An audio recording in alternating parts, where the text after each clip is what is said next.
Bismillahirrahmanirrahim. Alhamdulillahirrabbilalamin. Yang terhormat Bapak Arif Fathul Huda selaku dosen pengampu mata kuliah pilihan Deep Learning. Di sini saya Salma Fadila dengan NIM 122700168 akan mempresentasikan proyek UAS Deep Learning yang berjudul Klasifikasi Sentimen Opini Publik terhadap Program Makan Bergizi Gratis atau MBG menggunakan arsitektur Convolutional Neural Network atau CNN berbasis TF-IDF. Di sini Salma cantumkan sintak Python untuk algoritma codingannya yang bisa diakses di Google Colab. Beberapa teori yang Salma gunakan, yang pertama penyajian data. Penyajian data adalah proses transformasi data mentah atau gambar, suara, teks menjadi bentuk numerik atau vektor agar dapat diproses oleh algoritma komputer. Dalam konteks teks, data tidak memiliki bentuk angka sehingga memerlukan beberapa tahap pemrosesan atau preprocessing. Di sini ada beberapa tahap. Yang pertama, scaffolding, mengubah seluruh huruf menjadi huruf kecil untuk menyeragamkan data. Kemudian filtering dan tokenizing, membuang simbol, angka, atau karakter non-alfabet, lalu memecah teks menjadi potongan kata tunggal. Kemudian stop word removal, menghapus kata-kata umum seperti dan, yang tidak membawa makna penting untuk mengurangi noise pada model. Kemudian stemming, mengembalikan kata ke bentuk dasarnya, misal kata makanan menjadi makan, menggunakan pustaka seperti sastrawi untuk meminimalkan variasi kata yang bermakna sama. Teori selanjutnya yaitu Turn Frequency Inverse Document Frequency atau TF-IDF. TF-IDF adalah metode matematis yang digunakan untuk memberikan bobot pada setiap kata dalam dokumen berdasarkan tingkat kepentingannya. TF adalah mengukur frekuensi kemunculan sebuah kata dalam satu dokumen tertentu, sedangkan IDF adalah menilai seberapa jarang sebuah kata muncul di seluruh koleksi dokumen, di mana kata yang jarang muncul itu memiliki nilai IDF yang lebih tinggi karena dianggap membawa informasi yang lebih unik. Dengan mengalihkan TF-IDF, kita mendapatkan bobot yang akurat. Berikut formulasi TF-IDF. Teori selanjutnya yaitu Convolutional Neural Network atau CNN. CNN adalah salah satu arsitektur deep learning yang umumnya digunakan untuk data spasial seperti gambar, namun sangat efektif untuk teks dalam bentuk satu dimensi CNN. Di sini ada poin-poin tentang CNN. Yang pertama, convolutional layer berfungsi sebagai filter otomatis yang bergeser di sepanjang urutan vektor TF-IDF untuk menangkap pola lokal atau hubungan antar kata. Kemudian pooling layer biasanya menggunakan global max pooling untuk mereduksi dimensi dengan mengambil fitur yang paling dominan atau signifikan dari hasil konvolusi. Kemudian fitur engineering. Dalam klasifikasi teks, CNN dianggap sebagai bentuk fitur engineering yang kuat karena mampu meningkatkan stabilitas model dan memisahkan perbedaan antar kelas dokumen secara akurat. Berikut algoritma dan interpretasi. Di sini langkah yang pertama dari algoritma yang saya buat adalah memuat dan memberikan data atau penyajian data. Algoritmanya sebagai berikut. Sebelum komputer belajar, kita harus membuang sampah dalam teks. Tahap ini adalah penyajian data paling dasar. Kita melakukan scaffolding dan filtering menggunakan regular expression atau regex untuk membuang noise seperti mention dan URL. Tujuannya adalah memastikan dokumen teks siap dianalisis secara komputasional tanpa gangguan karakter non-alfabet. Langkah kedua, reduksi dimensi dengan sastrawi. Di sini kita melakukan stop word removal untuk membuang data umum yang tidak memiliki makna penting bagi sentimen. Dilakukan proses dengan stemming untuk mengembalikan kata ke bentuk dasarnya secara ilmiah.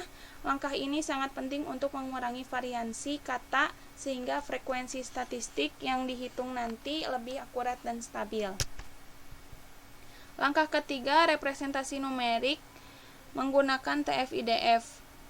Komputer tidak bisa membaca huruf, ia hanya bisa membaca angka. Proses inilah inti dari transformasi dokumen menjadi angka. Kita menggunakan TF-IDF untuk mengukur seberapa penting sebuah kata dalam satu dokumen dibanding seluruh dokumen koleksinya. Kata yang unik bagi satu sentimen, misal gizi atau kecewa, akan mendapat bobot yang besar, sedangkan kata yang umum akan mendapat bobot yang kecil. Proses ini mengubah teks menjadi vector representation dalam ruang matriks. Proses terbentuknya vektor TF-IDF, di sini di input model adalah urutan bobot-bobot kata yang sudah kita bersihkan tadi. Kemudian di output convolution-nya, ini adalah fitur map, bahwa sepanjang urutan kata, filter akan bergeser untuk mendeteksi hubungan antar kata. Dan jika ada puncak atau titik merah yang tinggi, itu artinya filter tersebut mendeteksi pola yang sangat kuat. Misalnya ada pola kata-kata kecewa atau dukungan gizi yang nantinya digunakan untuk menentukan hasil akhir negatif, netral, atau positif. Kemudian ada visualisasi matriks TF-IDF. Setiap kotak berwarna mewakili skor kepentingan sebuah kata dalam satu komentar. Semakin biru bobotnya, maka semakin biru warnanya, maka semakin tinggi bobotnya.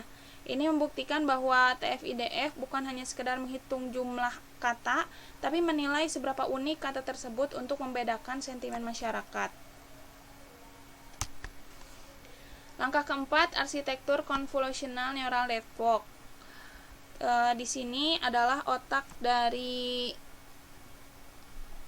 otak buatannya atau deep learning-nya.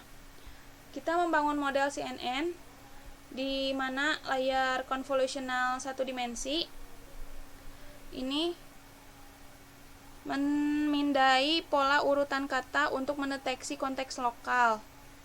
Terus layer global max pooling mengambil fitur yang paling dominan dari hasil pemindaian tersebut, dan penggunaan CNN memungkinkan model menjadi lebih robust karena ia mampu menangkap hubungan antar kata secara otomatis. Langkah kelima, training dan evaluasi. Di tahap training, ia menunjukkan model belajar dari data masa lalu. Melalui proses iteratif atau epoch, model memperbaiki kesalahannya sehingga nilai akurasi meningkat. Hasil akhir ini memberikan argumentasi ilmiah bahwa metode yang kita pilih itu valid dan dapat digunakan untuk klasifikasi otomatis pada dataset MBG di masa depan. Ini adalah outputnya. Output dari langkah 1, dataset dimuat dengan 4980 baris komentar. Langkah kedua, preprocessing dasar menggunakan regex itu menampilkan contoh data bersih, yaitu kalimat pusing dengar bahas pemerintah gak ada benarnya. Langkah ketiga, stop word, removal, dan stemming menggunakan sastrawi. Ini outputnya pembersihan selesai menggunakan library sastrawi. Langkah keempat, transformasi TF-IDF. Data diubah menjadi matriks TF-IDF dimensi 4883,1000. Langkah kelima, membangun arsitektur CNN. Model sekuensialnya sebagai berikut. Langkah keenamnya, proses training. Di sini dilakukan 10 kali epoch dengan hasil sebagai berikut. Langkah ketujuh, hasil akhir, di mana akurasi model CNN pada data MBG sebesar 60,18%. Jadi kalau ada 100 komentar di sini, model bisa menebak 60,18 komentar itu dengan benar, apakah itu positif, netral, atau negatif. Dan ini adalah visualisasi kata kunci proyek MBG. Kesimpulannya, proyek ini berhasil mengimplementasikan metode deep learning menggunakan arsitektur CNN untuk mengklasifikasi sentimen publik terhadap program makan bergizi gratis atau MBG dari dataset sebanyak 4.968 komentar melalui tahap penyajian data meliputi preprocessing sastrawi dan TF-IDF. Model ini mampu mengekstraksi fitur tekstual menjadi struktur aljabar linier dalam ruang vektor berdimensi tinggi secara efisien. Hasil analisisnya menunjukkan bahwa layer convolution satu dimensi pada model CNN efektif dalam mengidentifikasi pola hubungan antar kata yang mencirikan opini masyarakat, baik yang bersifat mendukung maupun mengkritisi kebijakan tersebut. Integrasi antara teori informasi dan statistik frekuensi ini menghasilkan model yang stabil dan objektif. Terbukti dari kemampuan model dalam melakukan separabilitas data sentimen dengan tingkat akurasi yang terukur. Terima kasih atas perhatiannya. Sekian presentasi yang Salma bisa sampaikan. Salma sedikit kutip satu lirik lagu dari Hindia untuk memotivasi kita untuk terus belajar. Bayangkan jika kita tidak menyerah. Alhamdulillah presentasi ini telah selesai. Salma tutup dengan doa. Robbana atina fid dunya hasanah wa fil akhirati hasanah wa qina adzabannar. Wassalamualaikum warahmatullahi wabarakatuh.